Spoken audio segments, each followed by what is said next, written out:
আমি তো উকিল নই, কেন উকিলের পড়াশোনাটা আমি করি। আমার প্রশ্ন স্যার দুটো স্পেসিফিক ছিল।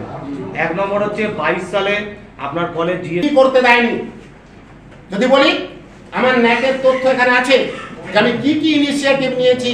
প্রথম প্রেসিডেন্ট এসে ন্যাকের জন্য উদ্যোগ নেয়, সেই আমরা তার আগে কিছু কাজ করেছিলাম, সবটা করতে পারিনি। এবারে ন্যাকের অনেক রকম প্রসেস আছে, উনি একজন এক্সপার্ট মানুষ, এসে আমাদেরকে তথ্য বলে দিলেন যে এইভাবে করো। আমরা সবাই লেগে পড়লাম, অনেকটা আগালাম, তারপরে বললো নতুন পদ্ধতিতে ন্যাক হবে, ছেড়ে হবে। মূল উদ্দেশ্য তো ন্যাক করে নয়, ন্যাক করতে গেলে আমাকে ডেভেলপমেন্ট করতে হবে।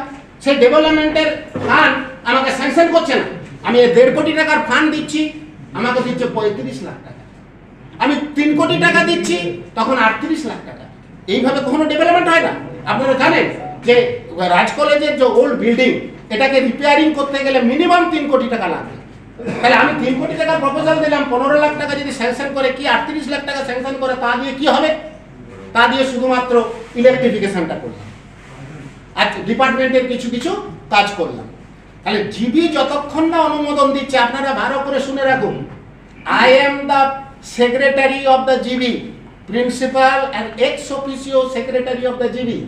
সেক্রেটারির কাজ হলো ম্যানেজারের মতো, মালিক হচ্ছে জিবি। মালিক যদি অনুমোদন না দেয়, ফাইন্যান্স কমিটি যদি না দেয়, জিবি যদি না অনুমোদন করে, আমি 1 টাকাও খরচ করতে পারবো। Not a single money penny can be made as expenditure. বলছি স্যার, অভিযোগ পাল্টা অভিযোগ, আপনি আদালতে যাচ্ছেন, সুবিচার চাইছেন, যাক প্রিন্সিপাল পদে আবার ফিরতে চান। তো আদালতে যাওয়া মানে কি? সুবিচার পাবো। সুবিচার মানে কি? আমার এই যে সাসপেনশন, এর বিরুদ্ধে তো আমি যাবো। স্যার, আপনার সাসপেনশন বিরুদ্ধে মেরে যায় যে পদ্ধতিতে আপনাকে সাসপেন্ড করেছে সেটা সঠিক পদ্ধতি? মোটেই সঠিক পদ্ধতি না। কি মনে হচ্ছে, বেটি কি মনে হচ্ছে? পুরোপুরি মিথ্যা অভিযোগের ভিত্তিতে আমাকে সাসপেন্ড করে। পদ্ধতি কি ভুল আছে? পদ্ধতি এবারে আইনে প্রসেসে প্রমাণিত হোক। শুনুন, আপনারা তো প্রমাণ চান নাকি? আমি তো আমার সত্য কথাগুলো বলে দিলাম, কারো খারাপ লাগতে পারে, কারো ভালো লাগতে পারে, কিন্তু আমি ফোকাস করে দিলাম যে আজও কিন্তু আমি সেই শাসক দলের সমর্থক।